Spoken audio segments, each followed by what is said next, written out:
Good morning, I'm Steve Brittle. I'm one of the board members of AZPASS, Arizona People Acting for a Safer Society. We are concerned about anti-gun violence, and this is Ellen Davis, our president. This is Kurt Ruben, who is our treasurer. And we're here to talk today about stand your ground legislation and Ruben Gallego versus Mary Rose Wilcox. Our first speaker is Ellen Davis, our president. The reason I'm here today is because AZPASS has endorsed Mary Rose Wilcox over Ruben Gallego in the Congressional District for 7 for Congress for this year. And the reason AZPASS has endorsed Mary Rose instead of Ruben Gallego is because we believe that she has the better position on sensible gun laws, which is what AZPASS is all about. We believe in universal background checks. We believe in limiting the size of magazines. We believe in a ban on assault weapons.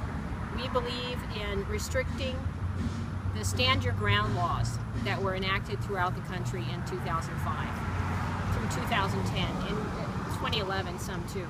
And we're here specifically to talk about Mr. Gallego's vote in 2011 on a bill called SB 1469, which is a stand your ground type bill. What 1469 did was to say that the use of deadly force is presumed to be justified if someone is unlawfully present in your home or in your occupied vehicle. And we think that any law which encourages the use of deadly force is not a good idea. So we disagree with Mr. Gallego's vote in favor of that law. To give you a graphic example of why we think SB 1469 was a bad idea, there was a young 17-year-old German exchange student in Montana in May of this year, 2014, who understood that garage hopping was supposed to be a prank. So he and his friends were going into people's garages, breaking into garages, looking for alcohol. And a homeowner in Montana heard a noise in his garage, got out his gun, shot into the garage, and killed the 17-year-old German exchange student dead.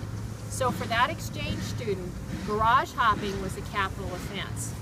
Now, Mr. Gallego voted for the law that encourages that kind of behavior. I don't say I know all the facts of the Montana case.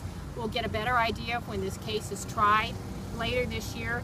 But we do know, by looking at the studies that have taken place since the stand your ground laws were enacted, that stand your ground laws increase homicides.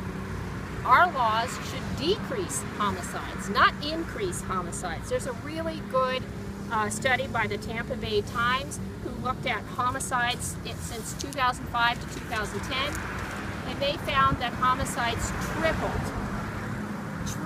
as a result of the stand your ground laws.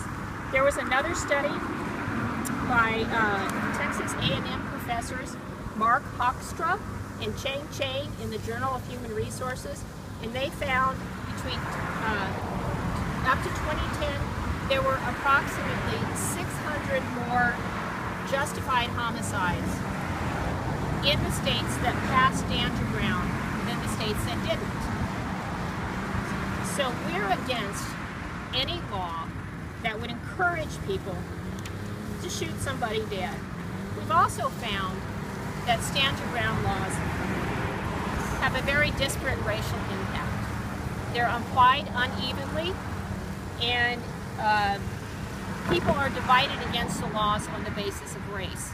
So we've enacted laws that encourage people to kill each other, and we've enacted laws that exacerbate the racial tension in our country, and we at AZPASS think that's a bad idea.